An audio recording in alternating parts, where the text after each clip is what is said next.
வணக்கம். வாங்க சமைக்கலாம். இன்றைக்கி என்ன நம்ம சமைக்க போகிறோம் அப்படின்னா, நவராத்திரி ஸ்பெஷலில் செய்யக்கூடிய பிரசாதங்களில் இன்று ஒரு பிரசாதம் அக்கார வடிசல்.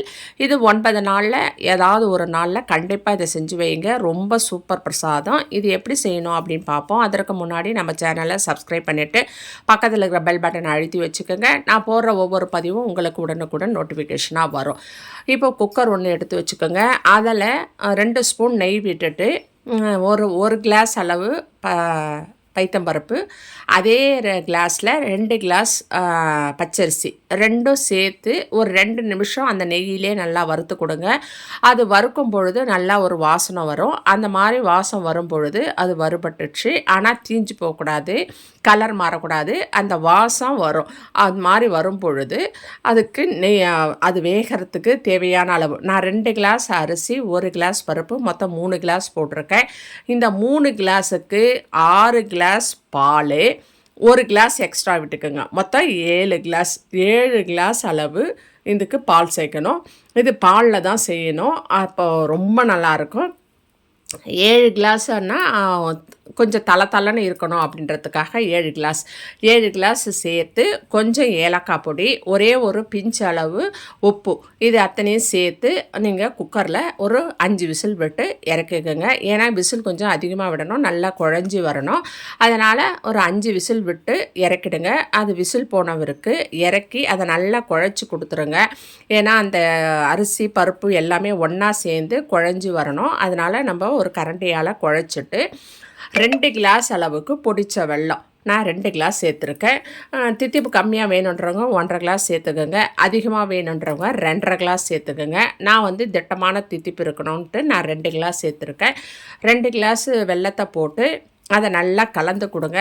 வெல்லம்லாம் நல்லா உருக ஆரம்பித்த பிறகு அது நல்லா தளன்னு நமக்கு அந்த அக்கார வடிசல் சூப்பராக வரும்.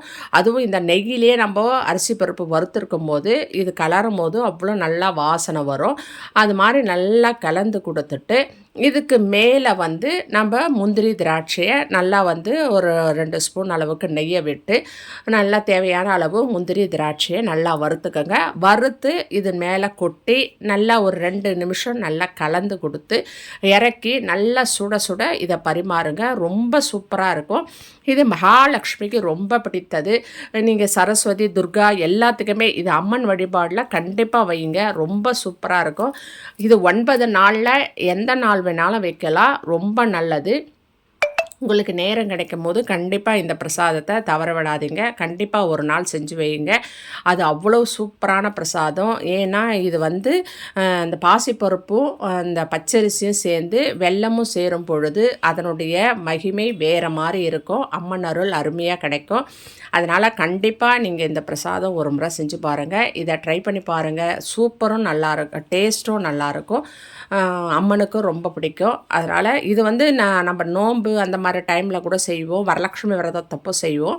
இப்போ மகாலட்சுமிக்கு பிடித்த இந்த தித்திப்பு அக்கார வடிசல் அப்படியே நல்ல தளன்னு நெய் வாசத்தோடு செய்கிற இந்த பிரசாதம் ரொம்ப நல்லாயிருக்கும். கண்டிப்பாக செஞ்சு நம்ம வீட்டுக்கு வருகின்ற கொழு பார்க்குற வர எல்லா குழந்தைகளுக்கும் கொடுங்க.